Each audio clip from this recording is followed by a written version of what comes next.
আসসালামু আলাইকুম, সাফিয়া তাকরিম চ্যানেলে সবাইকে স্বাগতম। আমি জামার সাথে হাতা কিভাবে লাগাতে হয় সেটা শেয়ার করব। আর তার জন্য আমি এখানে প্রথমে হাতাটা কেটে নিয়েছি। এখন হাতাটার মুহুরির অংশটাকে আমি সেলাই করব। তার জন্য আমি প্রথমে এখানে 1.5 ইঞ্চি কাপড় ভাঁজ দিয়ে নিয়েছি, তারপর 1/2 ইঞ্চি কাপড় ভাঁজ দিয়ে ভিতরের দিকে দিয়ে এখন আমি মুহুরিটাকে সেলাই করব।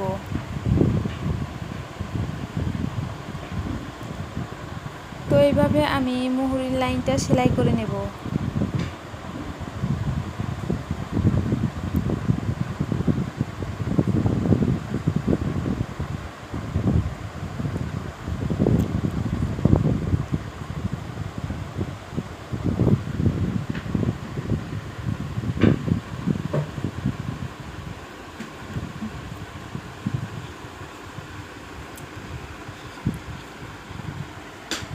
তো আমার মুহুরির লাইনটা সেলাই হয়ে গেলে তারপর আমি এটাকে একটা ভাঁজ দিয়ে নিব এবং সোজা দিকটা ভিতরের দিকে রাখবো এবং উল্টা দিকটা বাহিরের দিকে রাখবো। তারপরে আমি মুহুরিটা আমি মেপে নেব। এখানে আমার হাতার মুহুরিটা 7.5 ইঞ্চি নিব। তো 7.5 ইঞ্চিতে আমি সেলাই করব।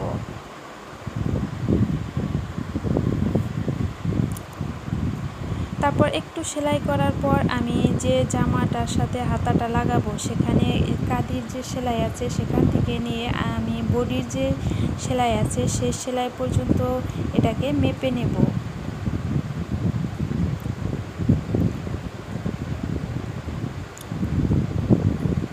তো আমি হাতার বন্ধ দিক থেকে কাঁধের অংশ রাখবো এবং এই খোলার দিকটা আমি বডি সাইডে রাখবো। তো এখানে আমার সবটুকু কাপড়ই লাগবে, তার জন্য আমি এখানে সেলাই করে নিচ্ছি।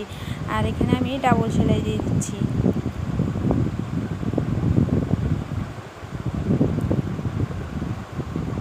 তো সেলাই হয়ে গেলে এখন আমি এখানে কাপড়টা একটু কোনাচা করে কেটে দিব, যাতে উল্টিয়ে দেওয়ার পরে কোনা না বের হয়। এখন আমি হাতাটাকে সোজা করে নেব। এখন হাতাটার যে জয়েন্টের জায়গা আছে সেখানে থেকে আমি জামাটা উল্টো দিকে রাখবো এবং বডির যে সেলাই আছে সেখানে সেই জয়েন্টটাকে রাখবো।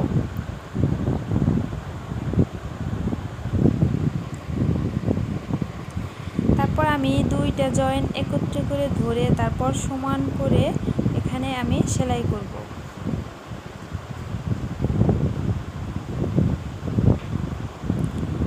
তো এখানে আমার বডির কাপড়ের যে বাড়তি অংশটা আছে সেখানে আমি একটু ভাঁজ দিয়ে তারপর এটাকে ভিতরের দিকে দিয়ে জামার কাপড়টা প্রথমে সোজা করে ধরে তার উপরে হাতার কাপড়টা ধরে তারপর সেলাই করব।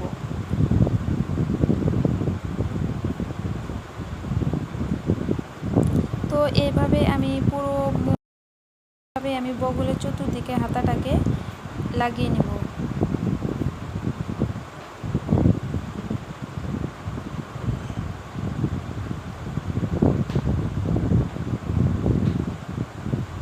এখানে আমি ডাবল সেলাই দিয়ে দিচ্ছি।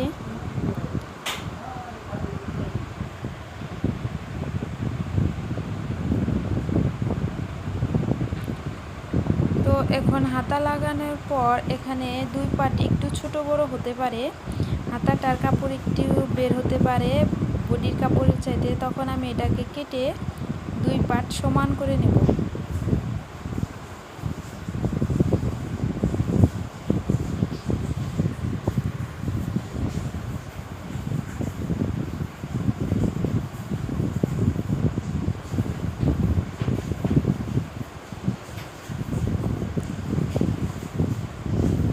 তো আমার জামার সাথে হাতাটা লাগানো হয়ে গেছে।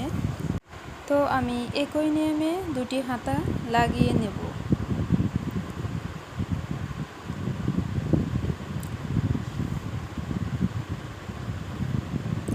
তো আমি হাতা দুটি লাগিয়ে নিয়েছি। তো আজ এ পর্যন্তই। আল্লাহ হাফেজ।